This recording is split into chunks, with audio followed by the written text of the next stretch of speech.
Good afternoon to all of you. Welcome to our universal philosophical community, the White Tower. Today's guest is Mr. Desh Subba. Mr. Subba, welcome to our philosophical community. Okay, thank you very much for giving me the time. And I really appreciate last time you have written the review on my book.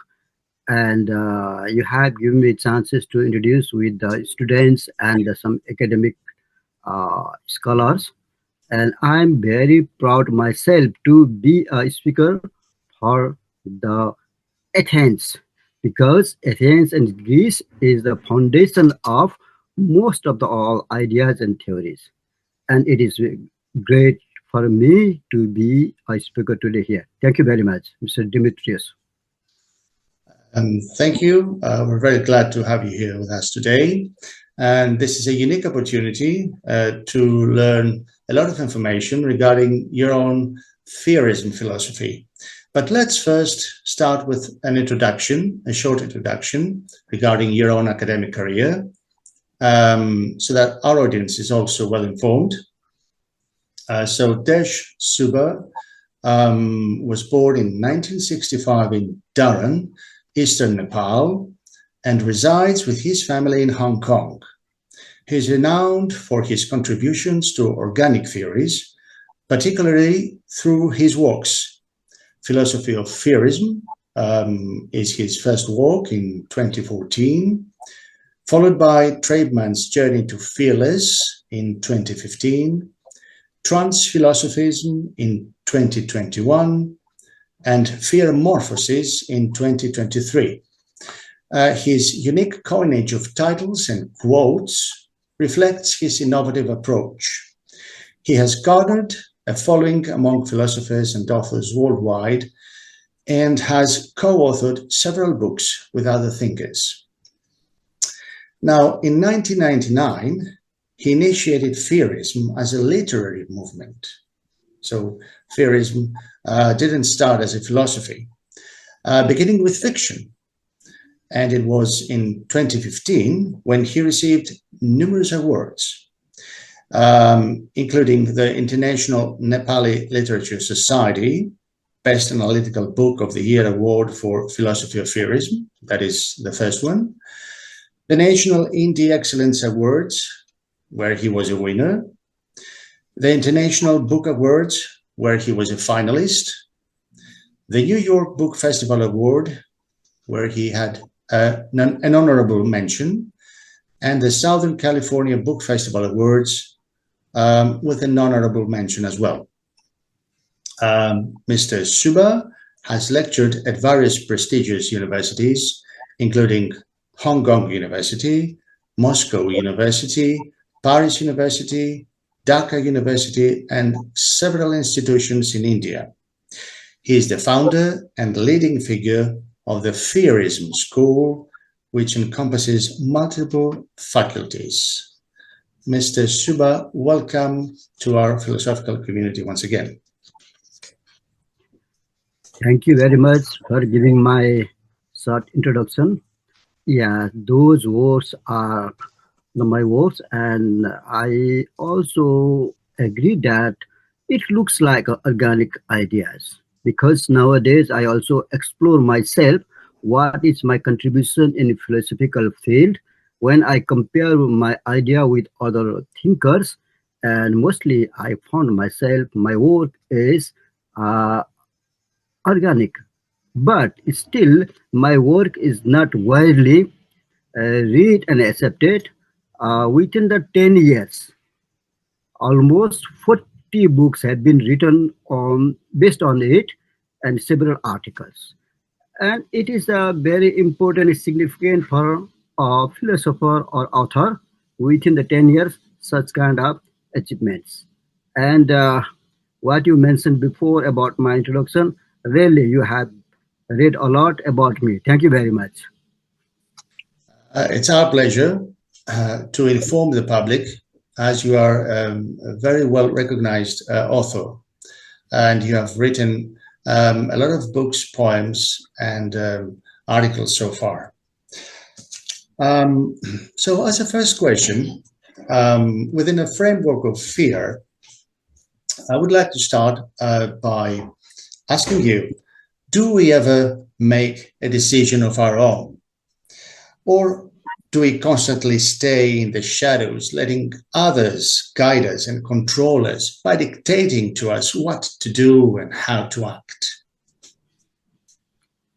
I think your question seems to be like a political question, because dictator when word is coming, and it seems to be related with some kind of political the systems or political ideologies. At the Fearism point of view, when we explore or when we study or discuss, then the rise of the dictator is also comes from the fear. In the one point, maybe most of the people are not agree, but the every aspect of life, not only the dictators, not like the other kind of like a religious, like a moral systems, like a ecological crisis systems. There are lots of the work what we are doing and thinking behind lurking fact is a fear. But when we just started to see from the very beginning of the philosophy's development, we just start from the like Athens again, ancient Athens, time of the Socrates, Plato, and Aristotle. The some political systems or dictator systems they have already analyzed, and they have also spoke a lot about the fear. But thing is, they have put the fear in the marginal side, but we are putting it in the central.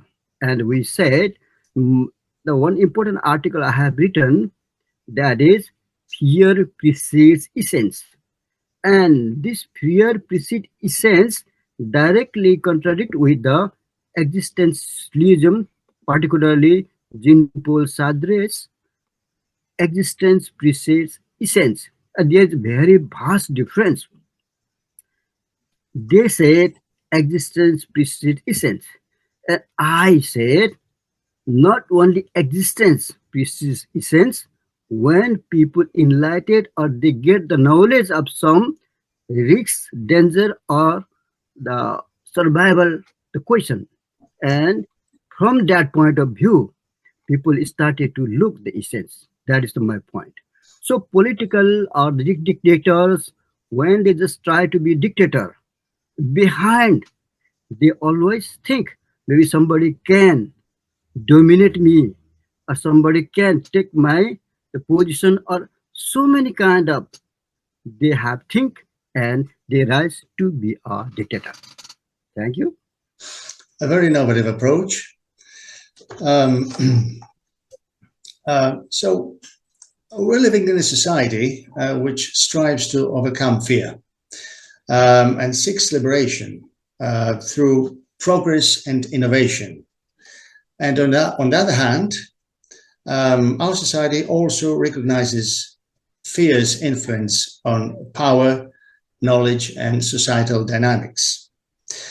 How would you characterize fear as a mechanism, a defensive one or an offensive one?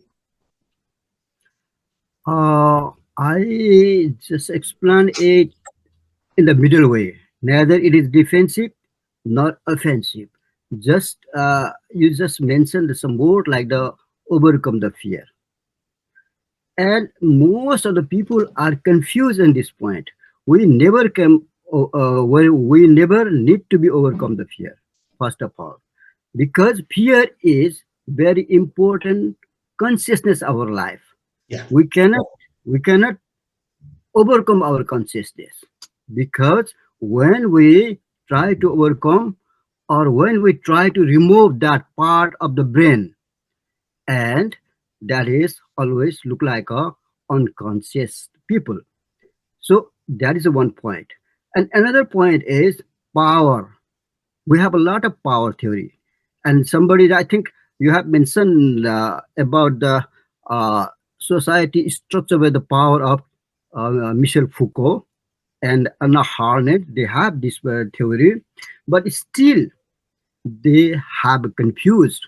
What is their confusion is power precedes fear or fear precedes power. Still they are not look it very seriously. Again, I repeat this point. Power precedes fear or fear precedes power. Because their understanding is power is the important thing. But my point is always power is not important. Fear is important than the power. And I have some argument regarding this one. In ancient time, suppose if we already have a power, then we did not have to invent the stone weapon. This is the one point. Is it? If we are already powerful than the animal, then why should we have to need? Again, one point is like Anna Harnett and Michel Foucault, we can just go to that side. They said society is structured by power, or the power is like a unity. The people of unity is a power. They have mentioned this one in their theories. What is the unity? This is the question again. In the ancient time, again, I just go to example. Ancient time, when one man was walking to hunt the animal, is it 1 man, 2 men, 3 men, and 10 men is the unity. When we are gathering in 10 people, that is one power. But why should we have to gather? Because we had a fear. First, we have a fear. Suppose I am walking in the very dangerous place. If I am alone, I feel more fear. First coming the fear. Then 2%, 3%, 3%, 5%, 10%. When we have a 10% in one unit, then fear is coming like a more fear gather one big power. And that power dominates or overcomes or the wins to the another power. Suppose nowadays every country is in the race of inventing the atomic weapons. Why do they need? Because they have a fear of dominating by enemy countries. If they're already the powerful, they don't need to invent any kind of powerful weapons. So this is the confusion. In society, like in the society, if already they have a power, then no need to do anything. In this point, I have rejected the social contract theory. In the political system, social contract is very important. Even today, we have a constitution in our country, law in the country. This is a development form of social contract. Why should we need the law in the country? Why should we need the constitution in the country? Because we have a fear of anarchism or any kind of violences in the society or the country. So to control that violences, we need a law and regulation. And the state of nature, when we had a state of nature time, they just directly jump to the social contract. Without any fear, there is no necessary to jump to the social contract. Suppose now recent example, we have just go to the tariff war. In the tariff war, this is one kind of state of fear. Suppose state of fear. And the two countries or multiple countries, they try to make some kind of agreement. That agreement is a form of social contract. So why should they need? Because they have a fear in both sides. United States impose a lot of tariffs in other countries. Other countries want to be retaliate. Means they need a mutual understanding. That mutual understanding point is a social contract. And always social contract comes through the state of fear, not the natural state of nature. Then there is one stage need to be, we have to be add in this political system. That is state of fear. And when state of fear coming, then social contract or the constitution is coming. Suppose we have a social contract. Suppose we have a constitution in the country and we remove it and we just see the country, what happened. Again, countries go to the state of nature. There is a violence, there is a killing, kidnapping, everything going to happen. That is why the law is, or constitution is, has a two part. One part is control violence or killing or kidnap. Another part is create more fear to those persons who are harm to the society. Means criminals need to create more fear to criminals. If you kill or do any illegal activities, you can be punished by the state. If they have such kind of fear, then they have to control themselves. So that's why I say the fear has a multiple phase. How the subjective person use it, it depends on that.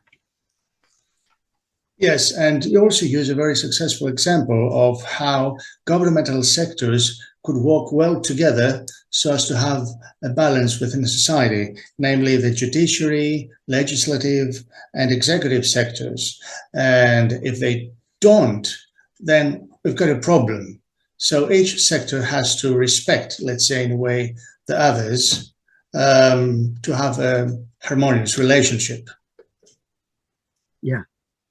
Because balance of power, the political system or the one that we have, the systems in our country, we use the word is balance of power. No, I used to say, no, that is not a balance of power. That is a balance of fear. If they don't fear each other, A, B, C, yeah. If they like a legislative council, could also see that way, yeah. That's not the power. That is a fear, it control to them.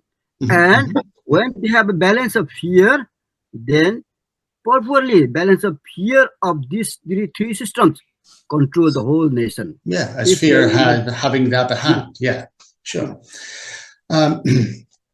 So taking into consideration the mechanisms of fear, as you've mentioned, namely black fear, having violence and crime, and white fear, being a motivator for peace, equilibrium, and civilization.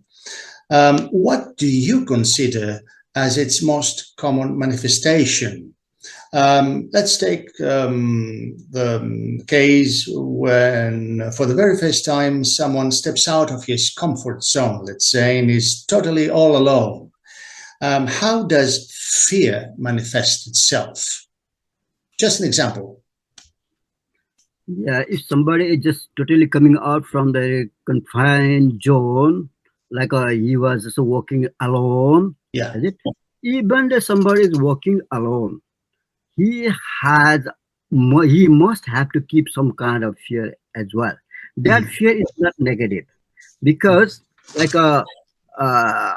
when we just think about the Jinpal Swadresh, again the question existentialism, they said decision and choice. Is it decision and choice has to be done by the person, but their whole theory say that's about, they are just indicating about the loneliness or the individual freedom. When somebody make an individual fear, individual decision and making some kind of the decision, again choice, he has again fear of my decision is right or wrong, my choice is right or wrong. The example can be implemented to that person who is lonely. He maybe think that my decision going to alone is maybe right or wrong. He's some kind of fear he has to, or somebody, when I just talking choosing with the right path, let's say. Again that fear is, oh, I'm doing good or not. I just make some decision. My decision is good or not. When just good or not, what is coming, there inside is again the fear. But that inside fear cannot be openly disclosed, we can see, but there is some kind of norms inside that decision. Some of my friends always used to told one word. They said me that I don't fear, and their understanding is not very clear. They think fear means this can happen. Actually, nobody can say I don't fear. Yeah, mostly they say. My friend would say always, I don't fear. Well, their indication is maybe fear with somebody. The question is not here about fear with somebody or ABCD. Fear is like individual. Okay. And I asked my friend, suppose I said, you leave a job. You don't do job for 1 month. He said, no, I cannot. He said like this. Means, according to his understanding, fear means like some enemy or some fighting with somebody else like that. But not that is. Fear is like leaving a job. If no job, then automatically coming to fear. How to manage my family, how to educate my children, how to handle my health care. All these surroundings are just come to the fear. Because cannot see. So I give you another one example is Friedrich Nietzsche has a lot of written about preservation. Okay. And preservation. So he said preservation, and I just made a lot of notes from his books, like spoke Zarasutra, Will to Power, and Good and Bad. All these books, they have written preservation. And when you just go deeply about this one, what is the meaning of preservation? Why should we need the security of life? Why we need safety? All these words behind, again, there is a fear. But people cannot clearly see this fear. Preservation means we are going to die again.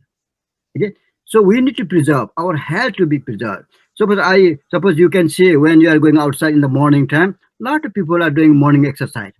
Is it? They never think they are doing this because of fear. Exactly, doing diet control, doing morning exercise, any kind of exercise is always consist or it is behind lurking fact is I must be healthy. I must need to be live long as, is it or not? But they cannot say. And I say, yeah. It's a very interesting perspective. I've never thought of it that way. But you're correct when you say that we're living in a world of crisis. There are lots of wars going on right now. Even if now there's a period, let's say, of lessening the impact of the wars. But is the crisis an opportunity for transformation? And what would you consider a good way of turning crisis into an opportunity? The crisis and the wars and individual, the killings and victims. I analyze it in the different way. And some of the hints I have given in my the latest book, Fearmorphosis, because my point is, and that my Fearmorphosis, what the examples and point I have raised or mentioned there, it directly silenced to the subaltern studies and marginal studies. Because when you just see in the war, the Ukraine war, and the Israel, the Palestinian war, there is no subalterns. Can you see any subaltern there? No. There is large number of people are innocent victims. Small children, baby are killing there, and the women are dying there. Somebody carrying their children and running. They want to save the life. This kind of I am just explaining from another point of view. That is Sky God, and that book is coming soon. That is, I'm just doing the final editing now. My point is, though they are not subalterns, they are not marginals as well. They are innocent victims, and those innocent victims are scapegoat. Fighting two powers, like two leaders are doing fight. Suppose like in the tariff war again, exactly some the leaders have egos or whatever he has, but large number of innocent people, consumers are victimized. And those innocent victimized are, my point of view, they are scapegoated. Yeah, yeah. Scapegoated Definitely. because this part is not seen in the, and I just try to what is called the overthrown the history writing again, because in the history those persons are not mentioned who has a contribution in any country. Like even there are so many war in the Athens in the Greek, is it long time before, and the very famous war is Socrates himself was involved in that war, is it? But people always looking the Socrates or some leader's point of view. Okay, but in that any war, large number of innocent are victims. That point is left behind. Yes. And my point is, history must be right from that point of view, not the subaltern point of view, not from other point of view, because majority people are innocent. Even you just see the Palestine. I see. You're trying to project an objective point of view. Now, considering the fact that fear arises both from internal as well as external sources, namely both from within the mind and emotions, but also from immediate environmental threats and societal dangers, would you say that it's mostly driven from the inside out or the outside in?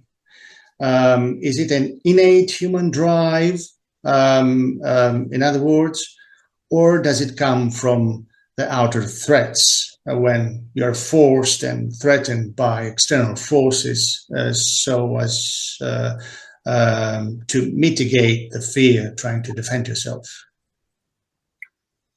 Thank you very much for the one important central question in this theory. And when we read many books about the psychology, about the philosophy, they're always like a zigzag. Where is the fear comes from, or what is the fear, positive, negative, or how to be overcome? Such kind of many explanations and interpretation we can see in the writings. And you have the question like external, internal, or where is the factor it comes from. Okay, I am as a founder of philosophy of Fearism. I just give you the example. It is central point is the brain. Yeah. Okay. The central point is the brain, and that part is called amygdala in the English word. That's why I just first I was in the some kind of confusion myself too. Later I differentiate it in special fear and general fear. General fear means those fears which is sitting together with the emotions. When emotions, and that is called one, the general fear is there. One fear is there. One special fear is comes from the brain, because when we just see the brain, there is a four part. Among the four part, the primitive part is the amygdala, and that only looks to fear. It is the scientific proof. In the United States and the New York, they have already experimented this one. Everything starts from amygdala. Yeah. And you said external, internal. What external, when something is coming, danger is some beast or some any kind of danger, our human sense, the five sense particularly, sends information to the brain. Okay, that is also the their external, the fearful something, fearsome, but that is not directly create the fear to our the systems. The sense send message to the brain, and brain instruct to the sense again. you have to run or you have to fight, you have to do anything. So it's a back and forth that messaging is the brain. relationship. Yeah. So central point is again the brain in this context. The external, what we have, that is the secondary one. The primary one is starting from the brain, and brain give the instructions to the another sense, and that is a response of the fear.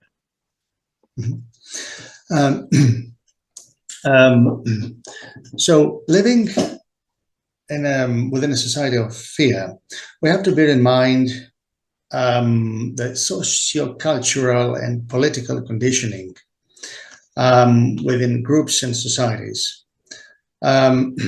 This system has its own narratives, rhetoric, techniques, belief systems, and shared, distorted at times, stories.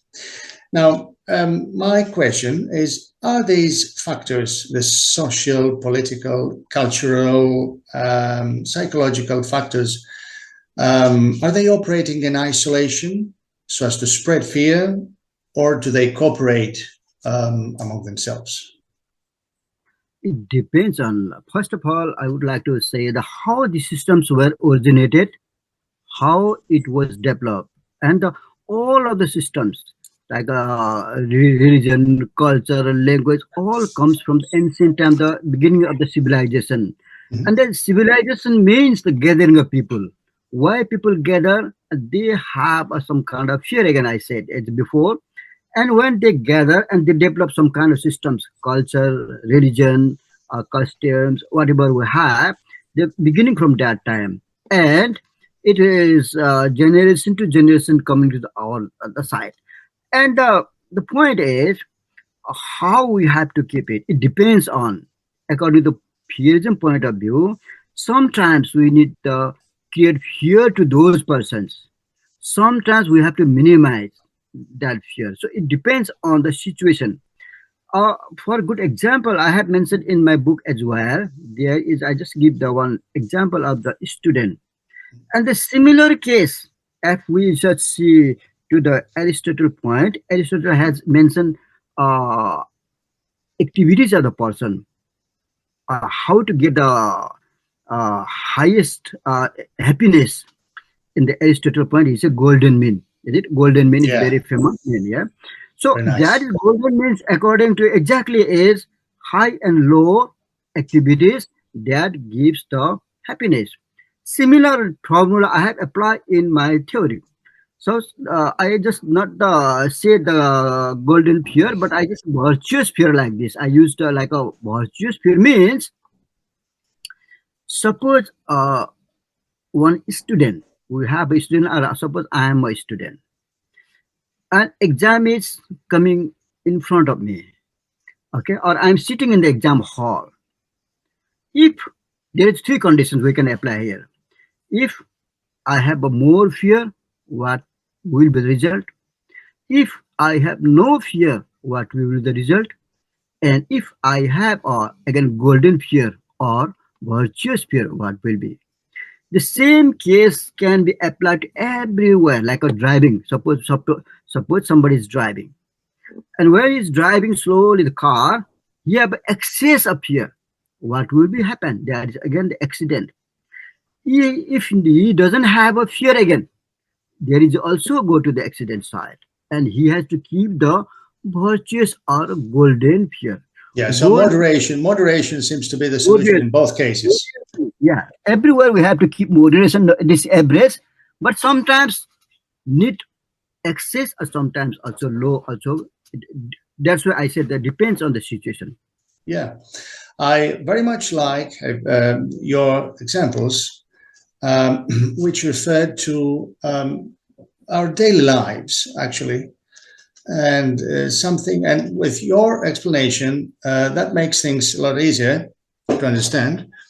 And so more often than not, let's say that a lot of people are involved in strange situations where you have to take sides, support either one side or another, and think like fight or flight reaction.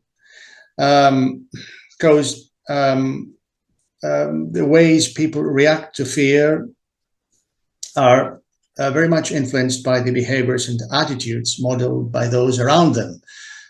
So is it the flight or fight reaction a norm nowadays?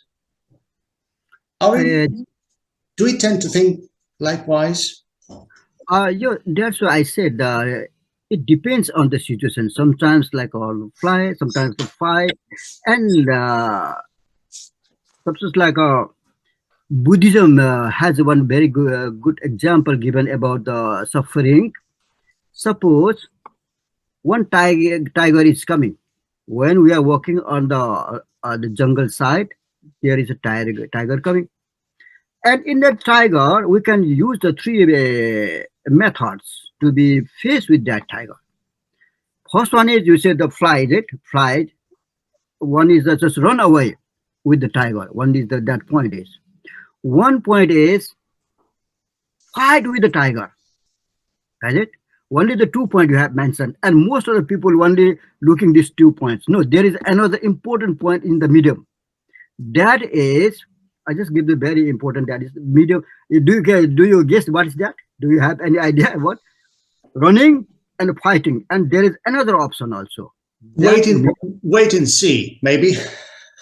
No, yeah, you're right. That, but there's no. Suppose like one is, again I said, running away from the tiger. Second one is fighting. We cannot fight with the tiger because tiger is stronger than us. And most of the tigers are the product of our mindset. This is the important thing. Product of our mindset. Suppose we have a problem in our life. That problem we can make a tiger also. We can also make a very big. Sometimes some people have this kind of character that even the small thing they make a very big and always terrorize themselves. Is it or not? This is some kind of people. Yeah, a lot of fears are manufactured, are being manufactured, and we have to be disillusioned from manufactured fears. Yeah, manufactured. Okay, but this is, I say, the mindset. If suppose like I have a loan, $100,000 I have to pay to the bank. If when I think about the 100,000, oh, this is a very big tiger for me. But another solution we can do that. Oh, no, this 100,000 big tiger, I can make an installment, 10,000 or 5,000 installment. Can I make this is possible? But most of the people, there's when see the $100,000 has to be paid debt, and either they suicide or they go to some people go to the mental disorder as well. This is happening in the practical life. And I was just talking about it before the again tiger, the medium, the solution. This is the product of mindset. Then we can just twist it. How to twist? If that is tiger, then you can think, no, this is not tiger, this is a cat. Is it? When you just think this is like a cat or the mouse, then neither you have to be run away, neither you have to be fight. Because the problem you have to be how to handle that problem is in your hand. Is it or not? How much big loan you have, how much big crisis you have in your life. You have to make it minimize. Minimize means you can do yourself. Nobody can do that. Is it or not? When you just convert that metamorphosis like a tiger metaphors into cat, no need to be wrong, no need to do anything. Sure. So fear is not a fixed state, as it seems. It's not a universal experience, and it always varies depending on the circumstances you're in, either social or psychological. It always stems from your mind, actually. Right. From your brain. Yeah. That's exactly that. And in your book, you also mentioned the fear of the heart as a barrier to genuine emotional expression, intimacy, and social interaction. And I'd like, at that point, to mention an example. Let's say that someone is found in an awkward situation, among peers. If someone does not agree with the majority and would very much like to step out of this vicious cycle of fear, because he doesn't seem to fit in their company. So is it better to step out of their company, of this vicious cycle of fear, even if it's a bit hard for the beginning, especially when you feel a bit isolated? And if you step out at that point, can you make your own way from then on as an individual, hoping for any new allies or asking for a helping hand, which would make your life easier? Yeah, first of all, I mean, is it worth taking that risk? I think that first of all, we cannot just remove from, we can just out from this fear system, because before I just said, American scientists, they have experiment in the mouse. They have taken out that part of the brain which was just looking the fear. That is, I said, amygdala. Amygdala must be taken out to be a fearless or to out from the system. If we have an amygdala, then we cannot go out from the system. And when the American scientists, they just take out and look what will be the result of that mouse. The mouse has started working like a stagger, like not the control. You cannot control, the mouse cannot control, and went to licking the cat. That means he has totally like a unconscious. He is living thing, but his consciousness is loose. Because I said fear is the major consciousness. If we can take out from the system, our society, or suppose like we can just look in our country system. Suppose we just take out from the rule and regulation of our country. What happened to our country? Can run it? No. It is very difficult to run. Is it? Just take out the one police from the society. We just take out our hospital from our society. We just take out from the schooling from our society. Because all of these are the mechanism of the fear. And when they all take out, we just reach to the, again, state of nature position. And state of nature position again repeats the social contract. This is the system. So we never can think we can go out from this system and isolated ourselves. Is it? So that is impossible. Now, moving on to the measurement of fear, as you mentioned, is there a simple and practical way to measure fear on an individual level in our daily lives so as to be on the alert and start walking and healing ourselves? That point is I mentioned just like a hypothetical. This time it's because philosophers. Of course, if I may say, if I also may say that we're not raised in a healing modern world. We were not raised in a healing culture, but we are used to coping with problems actually, and that's not such a good thing. Yeah, please go on. Measurement of fear I have just mentioned for the medical term because I just see so many patients exactly when they have raised up the fear and their pressure, diabetes, what kind of other their disease they have, they can automatically rise. And the beginning of some kind of mental disorder, like anxiety, for example, anxiety or depression. In the medical term, I don't know they have the proper treatment or not, but what I understand is that most of the anxiety and the suicide or the depression, the beginning point is from the fear. Because I just met some other people, and I just give one example. When I went to lecture in the northeast of India in the university, like Manipur, and when I met the one person, he was a chairman of literary organization that area. And he said, he asked me the question, the same. I have a depression the big depression like that, like he said, and I said how it was emerged, how it come to your life. He said, I was the chairman of the literary organization. I misused some funds of the organization. He misused some money from there.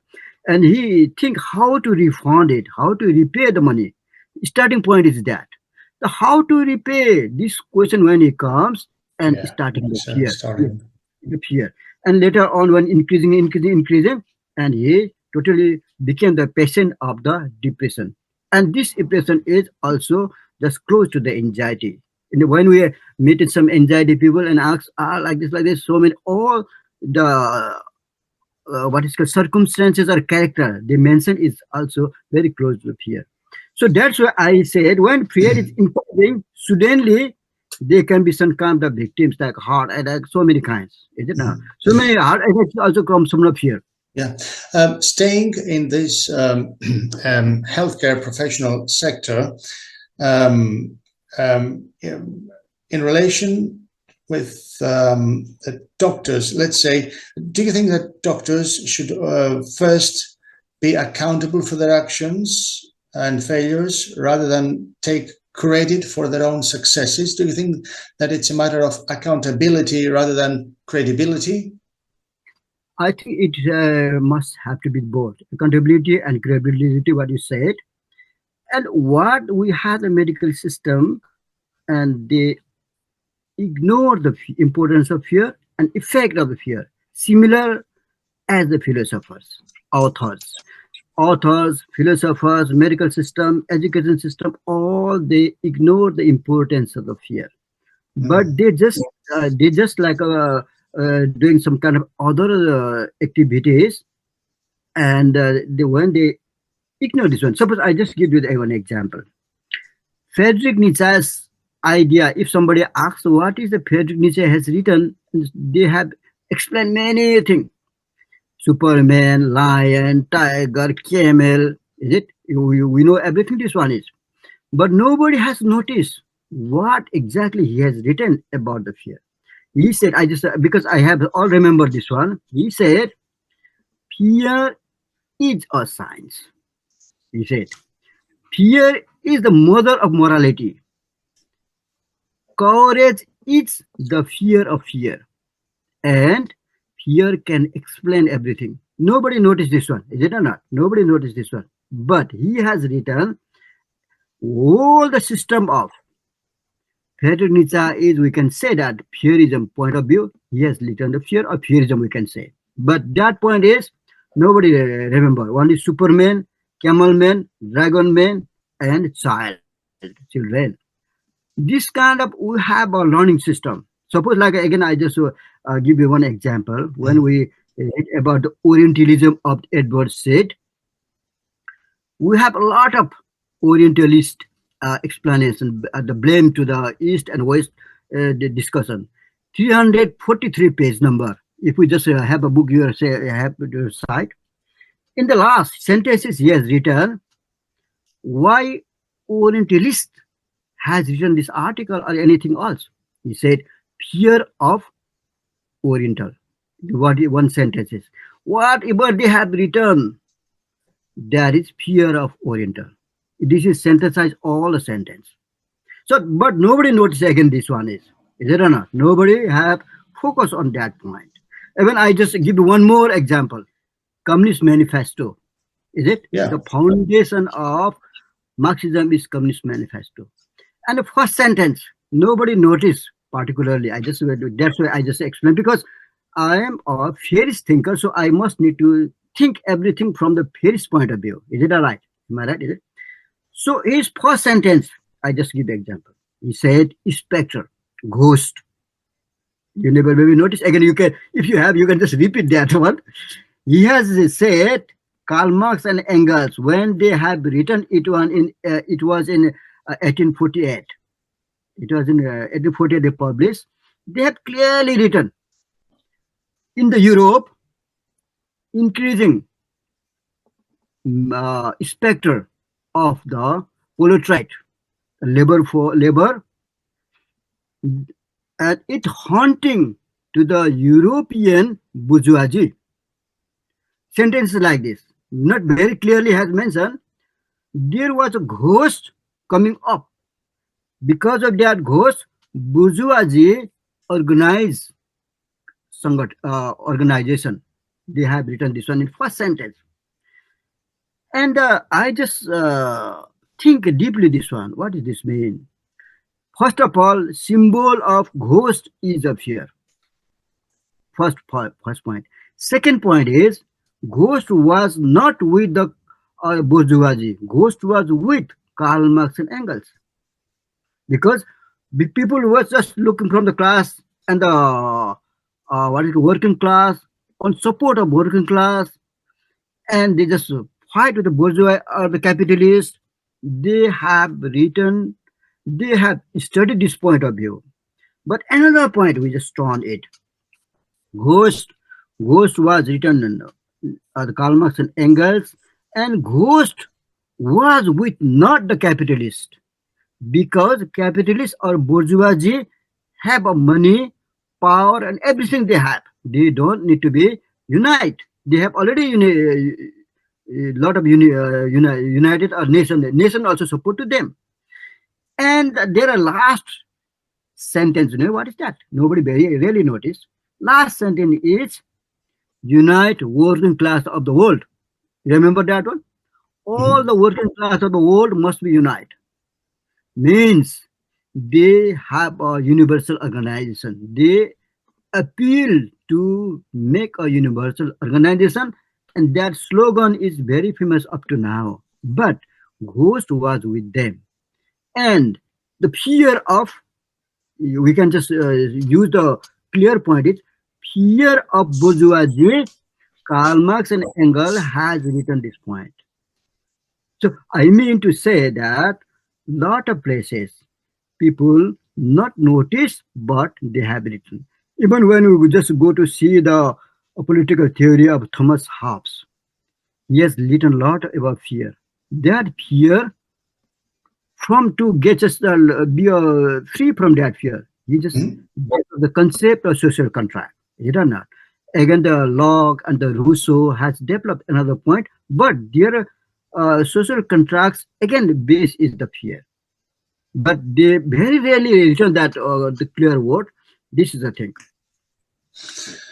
Very clear. Now, regarding the unfolding possibilities in life, we know that time is money, and nowadays people don't have much time to think when a crisis arises, let alone reflect upon their own thoughts. What is the role of fear in creating self-fulfilling prophecies, which at times are reinforced by feedback loops? I mean, is it easy to navigate fear, and shall we take everything with a pinch of salt? Exactly. The money, the capitalists, they just want to be happiness, success in their life. This trend is developing, is it? This trend is developing. And happiness, when we are talking about happiness, our ultimate goal is like we try to achieve the happiness. Is it?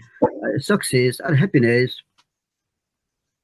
And I just try to see the matching, the fear, happiness, and something else. Happiness can be stand independently or not. This is my question, Miles. I say no. Happiness doesn't stand independently. It depends or parasite on the fear. Why? Again, maybe the question is second coming. Suppose some businessman, the capitalist, is investing some money. Okay, investing or opening some the business. First of all, he has a fear of losing my money. if I not success, I lose my money. So I must need to do hard working or anything any techniques need to be used. And this is quite big example maybe. Like another very simple example. Again, I just take it from my lecturing during the time of the Northeast India. There was one event. They just organized that event to honor me at that time because I was traveling in the Northeast India. In that stage, there was a small girl. Girl was a topper in the statewide. She was a topper, and I just she was sitting on beside of me, and her mother also there together with that lady because you said me before your audience of students, so it is very good example for students as well. And I just watching, sitting on the stage, and I watching, and her mother was sometimes crying as well, and I just think, what is the crying this for, and what is this girl's success? And I just when I analyze this point, and I understand when I just asking somebody, that girl was very poor, and she did a lot of struggle, or her mom also did a lot of struggle, and that girl had a fear of unsuccess in the exam. She did a hard working because the main point is maybe fear of unsuccess. This is the point. And later on, she got success and she became the topper in that area. And her mother was crying because of happy. That crying is not for the sad anything else, because of happy. And that happy comes from where? That happy comes from the fear of unsuccess. And that is a motivation, big motivation. Anywhere, suppose like some player became the win in the match, like the football, like Greece is always playing the football, suppose like that. And when a football team has no fear of defeat, they cannot win. First, maybe we can defeat in this match, so we need to do hard working. When they get the gold cup or the European cup, then whole nation celebrate the happiness.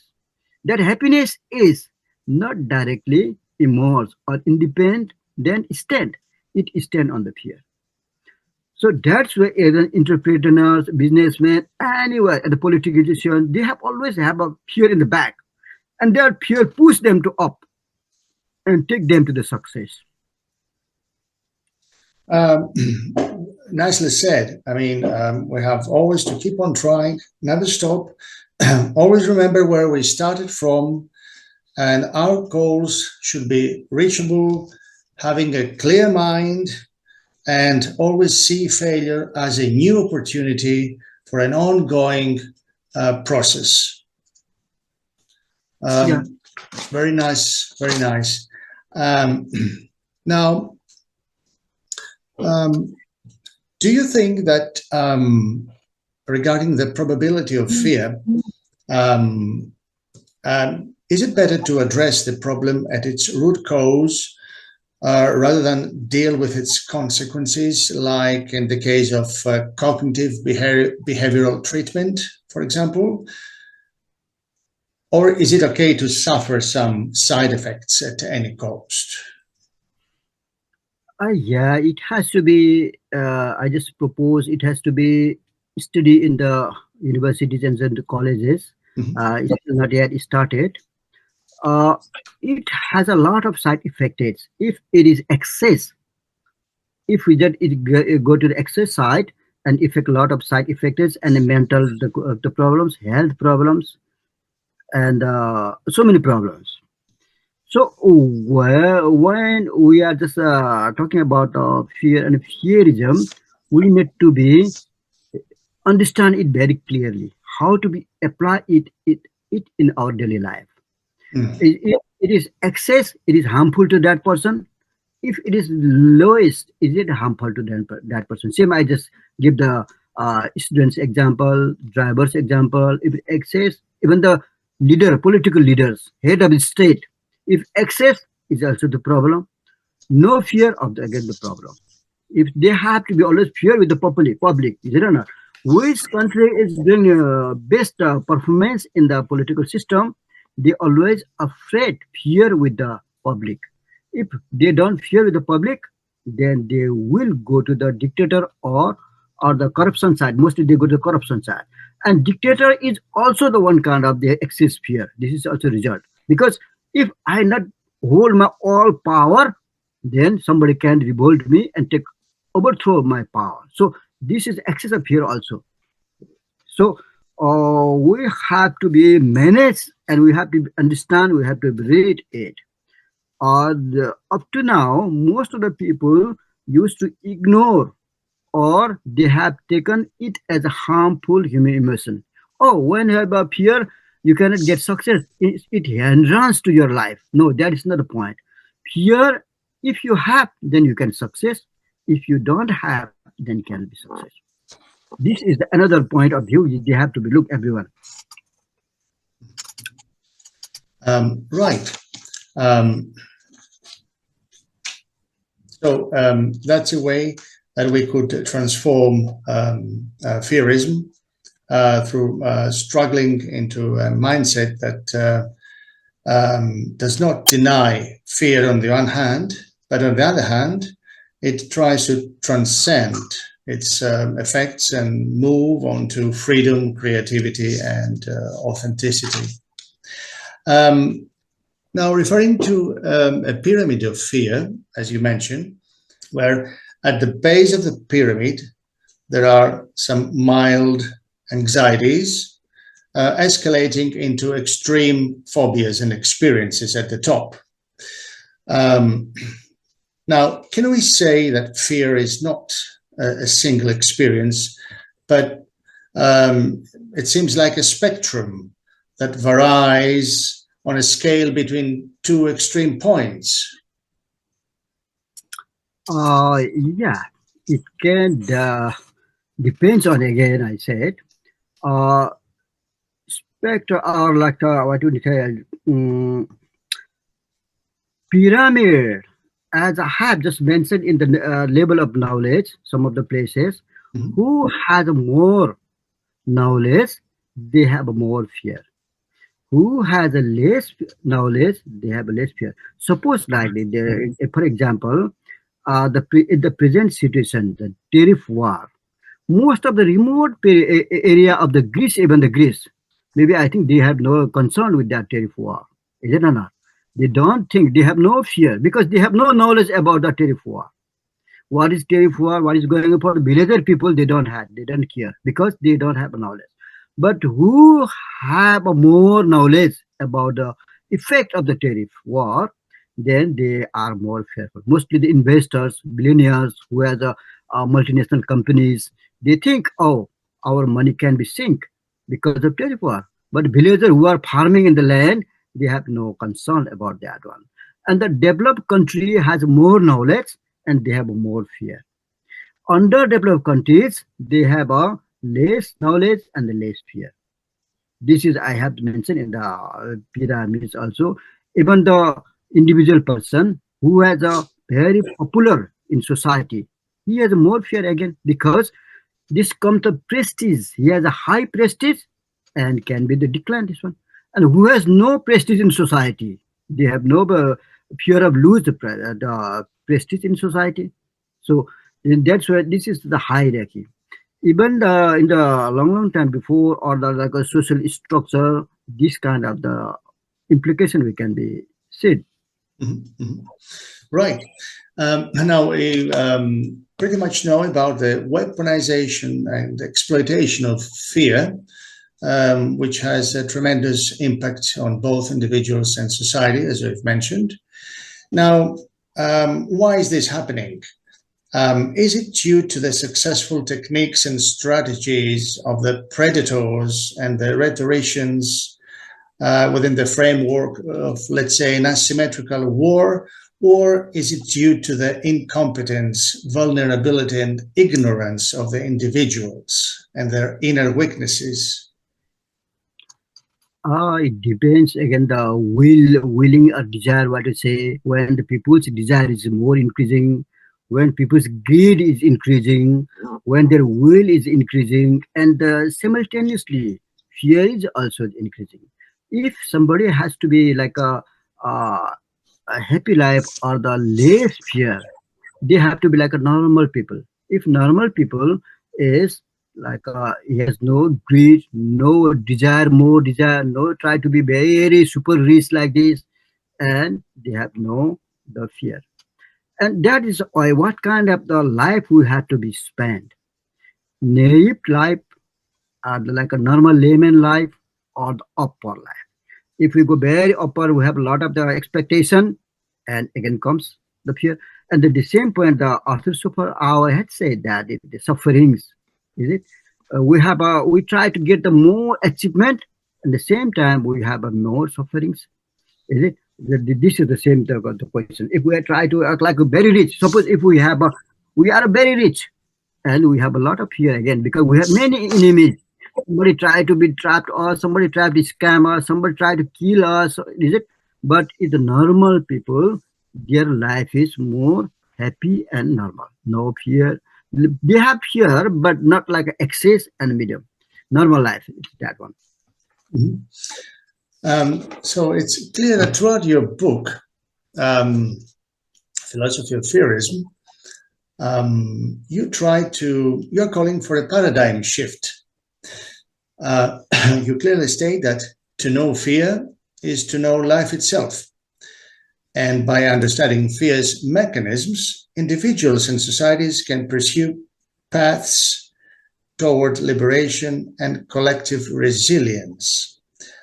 And you also state that moderate fear is a solution, the golden mean of Aristotle. What kind of fearless path would you recommend to all of our listeners? First of all, there is not in their totality. It means all our whole life and whole fearlessness. This is not the way. Depends on.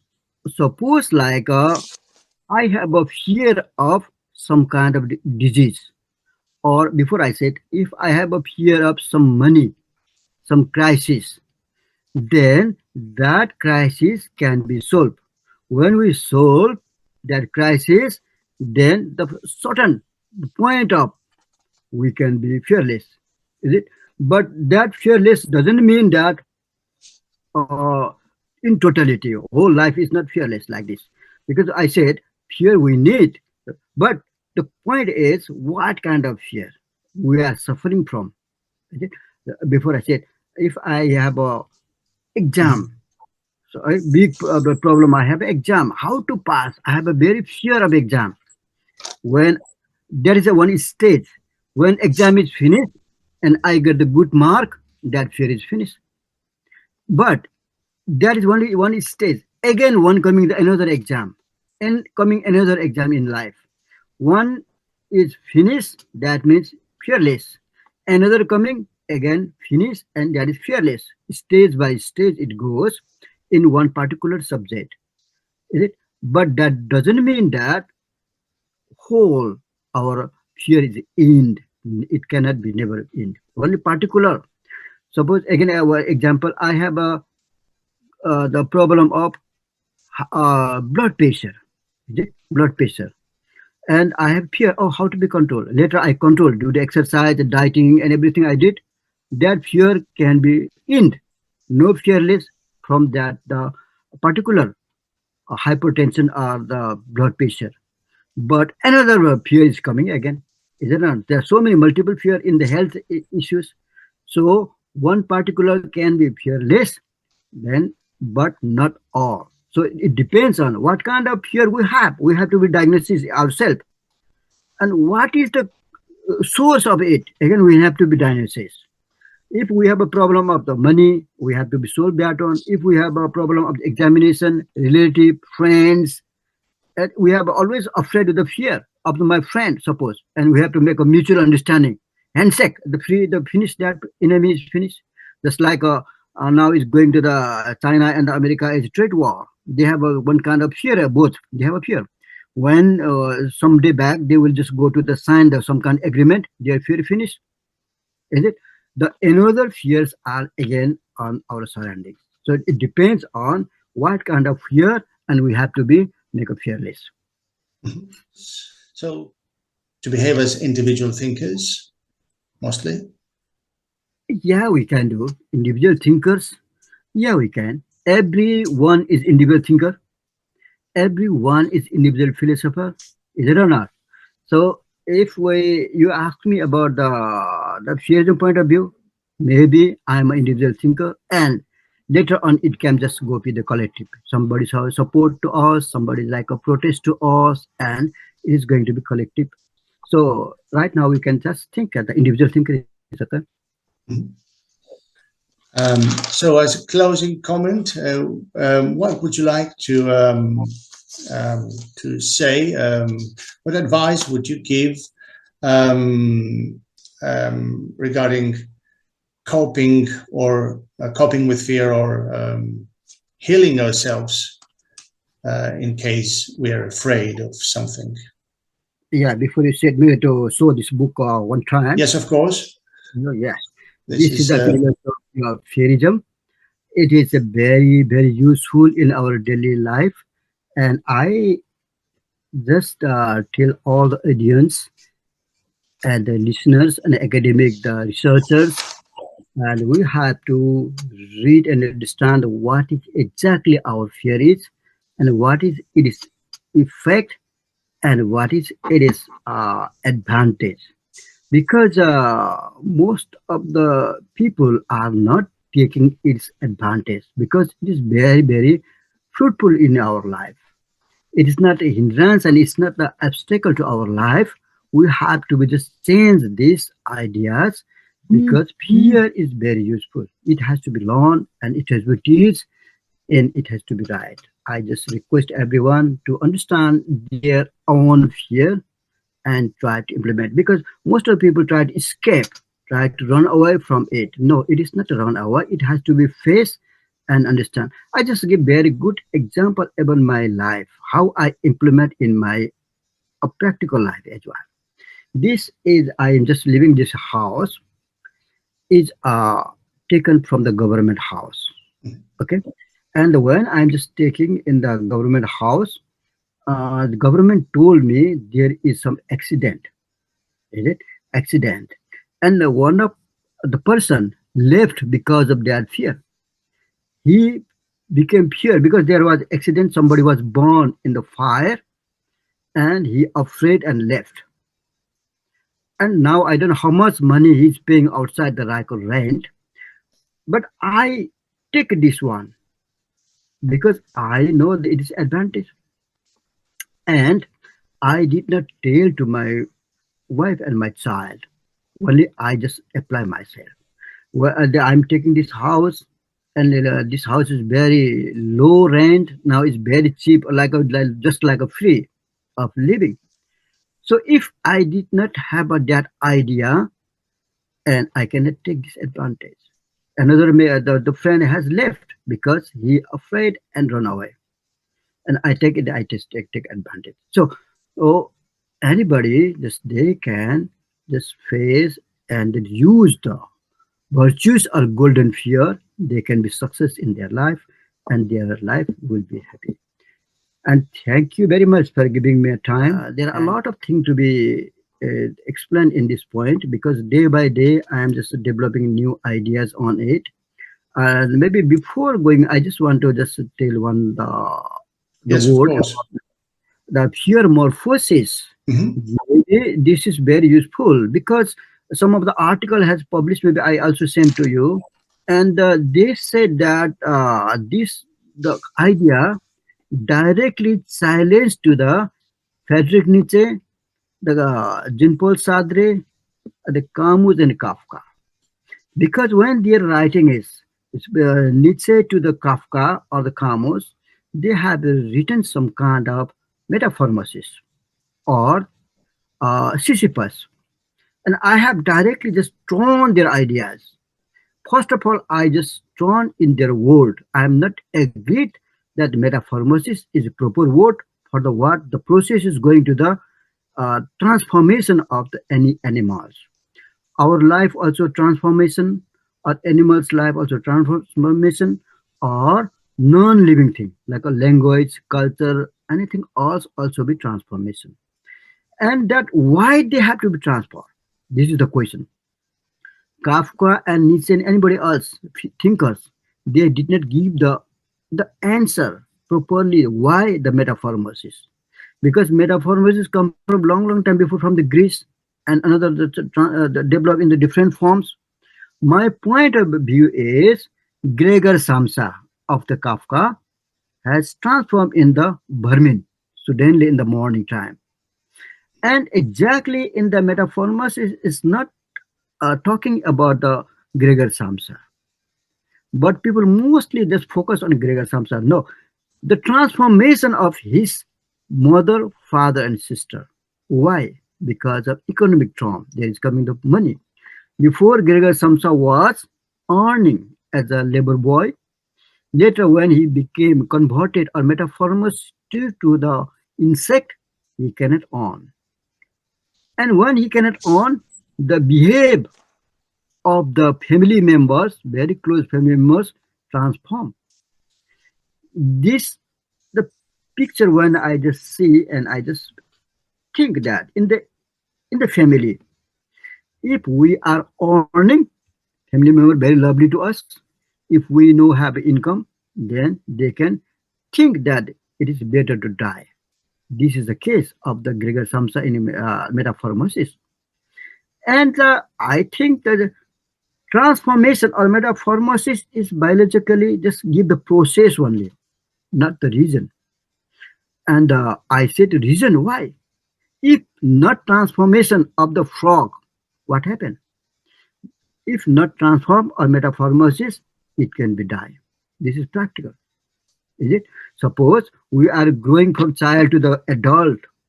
If our transformation or metamorphosis is not like our the body cells, something else, if not metamorphosis, we cannot survive up to the 60 age. So we have to be transformation because of fear of die. So I think appropriate word for this one is Fearmorphosis. So this kind of a lot of new development is going on in this school of thought, and I request all the audience, they can be just slowly, they can be just maybe interested on these topics. This is the beginning, we are in the beginning stage. Though within the 10 years, I said before, lots of books have been already written, a lot of references in the university and philosophical journals are taking. It is also the achievement. And I really thank you, Mr. Demetrius, for your time and giving some time. And last time you have written the review article. It is very fruitful to us. Thank you very much. Yes, and please inform your audience about how they can find you on social media. Yeah, you mean my work is going social media? How is going? Yeah, how if someone wants to search for you and your works on social media. Oh yeah, I am engaged in most of all social media, like a Facebook, like Twitter, like a LinkedIn, and my name is either like they can search me in the Desh Subba or Philosophy, Fearism or Fearism. It mostly comes to my side. And Fearism before me also some of the thinkers have written, but they have just written about the refugee cases, some kind of medical terms, not the fully philosophical phase. That's why when somebody just search me in the social media, Fearism or Desh Subba or Fearism, it directly comes to me, and they can contact me and they can ask me the questions. Or if anybody want to get the PDF of my writings, okay, I always ready to send the PDF to them. Thank you very much, Mr. Subba. That was a very informative discussion. I've learned a lot of things today regarding the philosophy of Fearism. Could you please show your book again one more time? So today we've talked about the philosophy of Fearism. Life is conducted, directed, and controlled by the fear. The most important thing that we have to bear in mind is to always be aware of where our fear stems from, depending on the situation, because fear is not a universal fixed state, but it's in a flux, always depending on what we encounter. And we have to think holistically, in a multidimensional way, multi-perspectival, in an integral way, if you like. Only then can we eventually heal ourselves. So thank you very much, Mr. Subba, for accepting our invitation and delivering us your own speech about philosophy of Fearism, answering to our questions. And we hope to have you in our universal philosophical community once more in the near future. Thank you very much, Universal Philosophy Community, and especially to you, Mr. Demetrius, because you have introduced me with your students and your colleagues, and thank you very much. Thank you. Thank you. Bye. Bye-bye. Have a good night. Good night. Thank you. Bye.